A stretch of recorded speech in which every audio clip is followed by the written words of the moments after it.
Conheça a trágica história das irmãs gêmeas Dionne. Em Ontário, no Canadá, um fato inédito aconteceu. Um homem chamado Oliva e sua esposa Elzire eram franceses e moravam com seus 5 filhos em uma casa modesta, sem água encanada e energia elétrica. Eles viviam em uma vida muito simples, em uma fazenda. Elzire suspeitava que estava grávida de gêmeos devido ao tamanho da sua barriga, que era muito grande, mas o que ela não imaginava era que, na verdade, estava grávida de quíntuplos. Quando sua filha menor tinha 7 meses, Elzire entrou em trabalho de parto no dia 28 de maio de 1934. As 5 meninas nasceram prematuras de 7 meses e pesavam pouco mais de 6 quilos. O médico que realizou o parto disse que foi bem sucedido. Foi o Dr. Alain Roy da Foy. Elas receberam o nome de Annette, Yvonne, Emily, Cecile e Mary. Os pais achavam que as meninas não iriam sobreviver por causa do baixo peso. Elas eram tão pequenas que cabiam na palma da mão de uma pessoa adulta. Após o parto, Elzire entrou em choque, pois não esperava dar à luz a 5 bebês. Os médicos que a atendiam achavam que ela iria morrer, porém a mãe e as filhas sobreviveram. As meninas eram alimentadas por uma mistura de água, xarope de milho, leite e rum. As mulheres da vizinhança que amamentavam também ajudavam a família, doando leite materno todos os dias. As 5 crianças passavam horas deitadas em um cesto próximo ao forno para se manterem aquecidas. Elas eram os 5 bebês idênticos que sobreviveram até a idade adulta. Oliva Dionne, que era um fazendeiro muito pobre, tinha um irmão que havia contado para um jornal local sobre o nascimento das quíntuplas. A repercussão foi gigantesca, que as pessoas de todo o vilarejo se ofereciam para ajudar e em pouco tempo a notícia se espalhou rapidamente por todo o continente. Conhecidas em todo o país, elas já eram chamadas de símbolo de força durante a Grande Depressão e também de crianças do circo. Oliva Dionne, o pai das meninas, foi abordado por representantes de uma feira de exposição em Chicago, poucos dias após o nascimento das meninas, procurando colocar as quíntuplas em exposição e mostrá-las para o mundo todo. Os pais foram persuadidos a concordar com os conselhos do médico presente no nascimento, o Dr. da Foy, e decidiram assinar um contrato para a exposição das meninas. Depois de 4 meses com a família, a custódia das meninas foi transferida para a Cruz Vermelha, com a justificativa que elas receberiam cuidados especiais e uma vida melhor, já que viviam em uma situação de pobreza. O governo dava todas as garantias que pagaria pelos cuidados, boa alimentação, salário dos funcionários, custos médicos e todas as despesas e supervisionariam a construção de um hospital para as irmãs. Menos de 1 ano após a assinatura do contrato, o governo de Ontário percebeu o quanto poderia ser lucrativo, tornando-as uma atração turística significativa. O governo ficaria com a tutela das meninas por apenas 2 anos, porém acabou durando 9 anos. Do outro lado da estrada do local de nascimento, o hospital e creche da Foy foi construído para as 5 meninas e os seus novos cuidadores. As meninas foram transferidas da fazenda para o berçário em 21 de setembro de 1934 e viveriam lá até os 9 anos de idade. O complexo tinha um playground ao ar livre, projetado para ser uma área de observação pública. Era cercado por uma galeria coberta que permitiria que os turistas observassem as irmãs através de telas de mão única. A instalação foi financiada por um agarinhador de fundos da Cruz Vermelha. As irmãs eram levadas ao recreio 2 ou 3 vezes por dia na frente da multidão. Era um berçário de 9 quartos com uma casa dos funcionários por perto. A casa dos funcionários mantinha as 3 enfermeiras e os 3 policiais encarregados de protegê-las, enquanto uma governanta e 2 empregadas moravam no prédio principal com as quíntuplas. Os prédios eram cercados por uma cerca de arame farpado. Elas tinham uma rotina muito rígida e era supervisionada pelo médico da FOI. Multidões se formavam em frente ao hospital e de tempos em tempos as enfermeiras exibiam as meninas na sacada do hospital. As irmãs viajavam frequentemente para realizar várias funções e ainda se vestiam de forma idêntica. As meninas foram cada vez mais distanciadas dos seus pais e eles só viam as meninas em alguns momentos raros e de longe. Mais tarde, os visitantes tinham também a opção de ver as crianças mais de perto.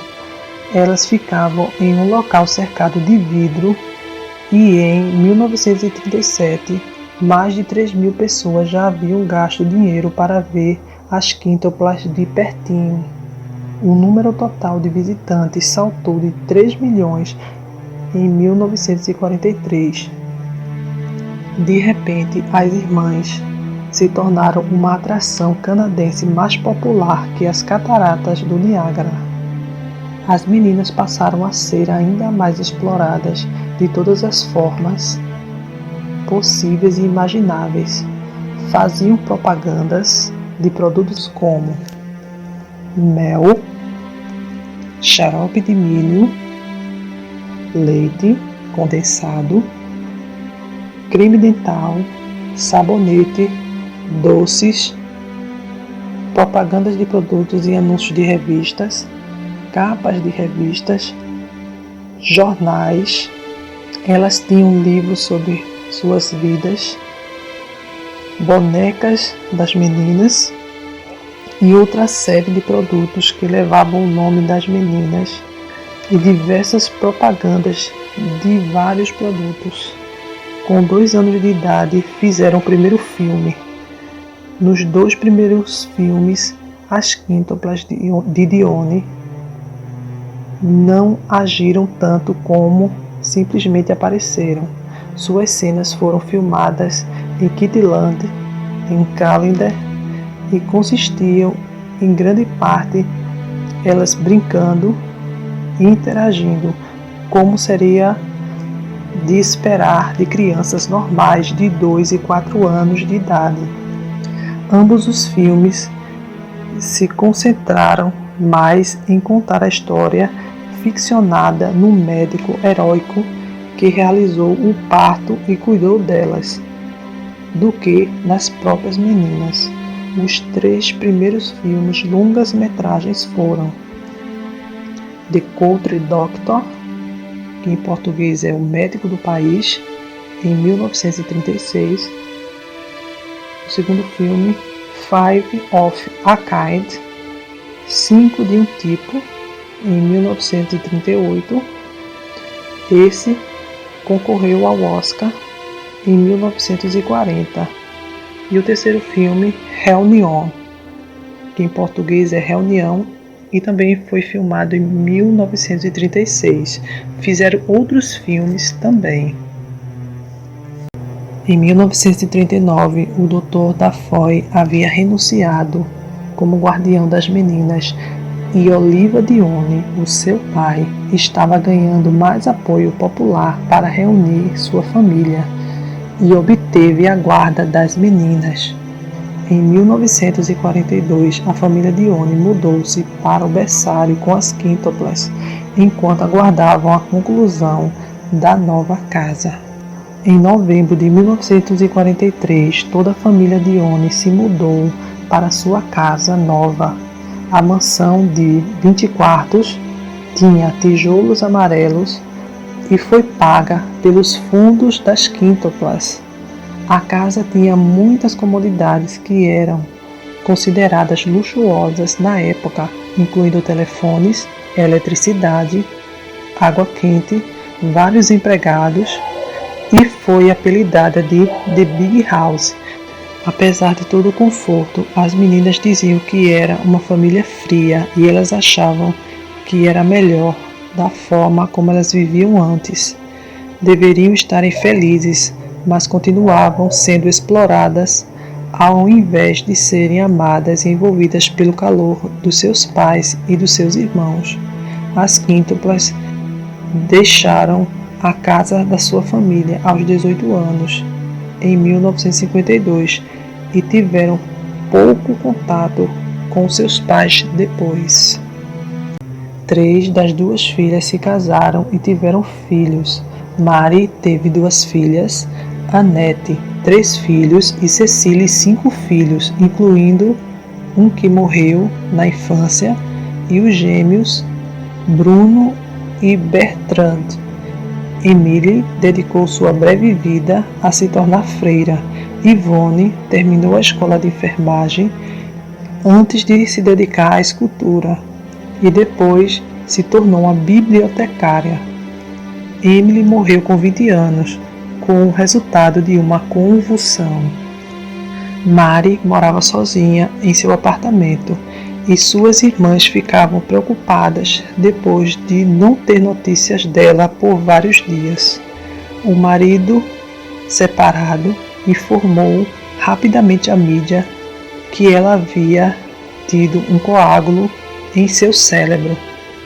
O autor James Bore escreveu um livro em cooperação com as então 4 irmãs sobreviventes, como foram exploradas pelo governo, pelos pais e a vida sem uma família amorosa.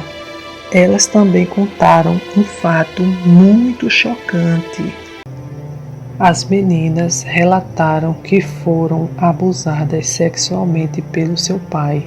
Na época, elas falaram que foram orientadas sobre o assunto na escola e foram instruídas a amar seus pais e usar roupas mais grossas quando saíssem apenas com ele no carro. Todas essas experiências causaram muitos traumas ao longo do tempo na história de vida delas.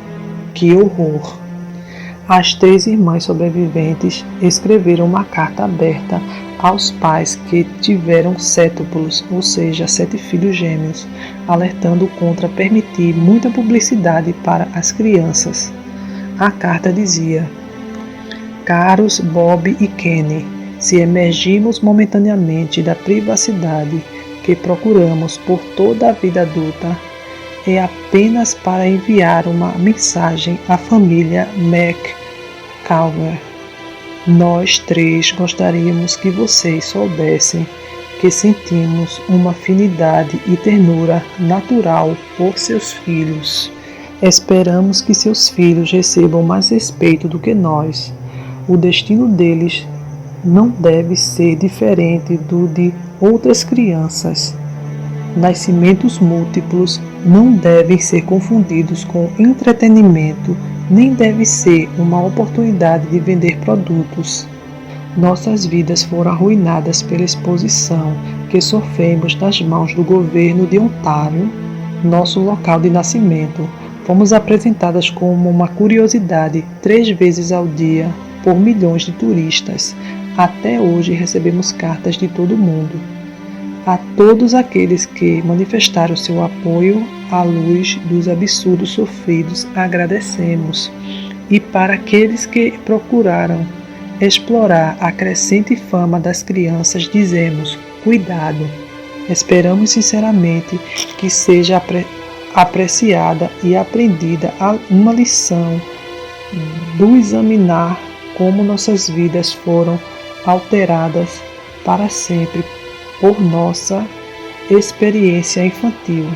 Se esta carta mudar o curso dos eventos para esses recém-nascidos, talvez tenham servido o nosso propósito maior.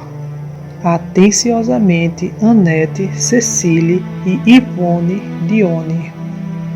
Annette e Cecile se divorciaram e na década de 1990, as duas irmãs juntas com a Yvonne eram sobreviventes e viviam juntas no subúrbio em Montreal.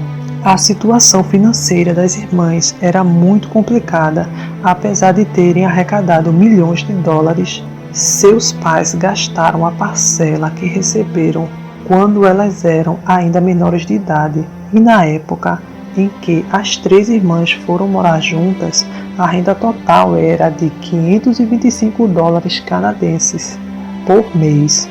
Completamente sem recursos, as irmãs decidiram solicitar ajuda ao governo do Canadá, que já durante anos elas foram exploradas e geraram uma incontável renda a esse mesmo governo.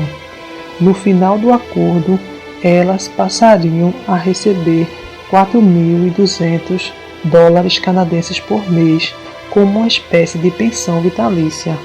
O valor foi renegociado e, com a ajuda da pressão pública, o Estado foi sentenciado a pagar 2.800.000 às irmãs de uma vez só.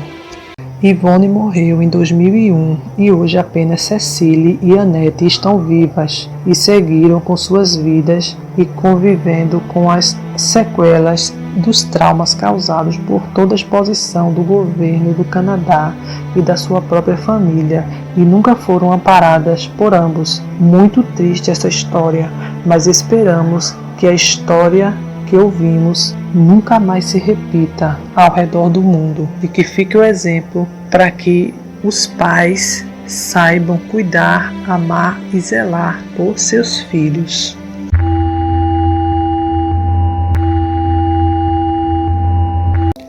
Quando um homem e uma mulher se apaixonam de verdade e descobrem um amor genuíno, é uma experiência única. Decidem unir suas vidas para sempre em matrimônio e se casam. Chega um momento que eles não se sentem completos e desejam ter filhos. Ter filhos é um dom divino, mas alguns pais não sabem dar valor devido ao amor maior, que é um presente da vida, que são os filhos. Esses filhos que não pediram para vir ao mundo. Não dão amor, carinho, cuidados, apoio, não ensina valores essenciais para a vida, e aqueles que deveriam protegê-los os colocam em situação de risco e entregues à sua própria sorte, gerando traumas irreversíveis. Filhos são o bem mais precioso que os pais poderiam ter em suas vidas, e nunca, em tempo algum, poderiam ser negociados como mercadoria. Não destruam a vida dos seus filhos. Não os abandonem, amem e apenas os ame de todo o coração. E terão estas lindas joias perto de vocês e receberão reciprocamente um amor tão profundo e sincero só pelo simples fato de vocês existirem. Sempre cuidem e amem com ternura seus filhos. Se você gostou, dê um like, compartilhe e, se possível, se inscreva. Obrigada por assistir. Sejam todos bem-vindos. Até logo. Tchau.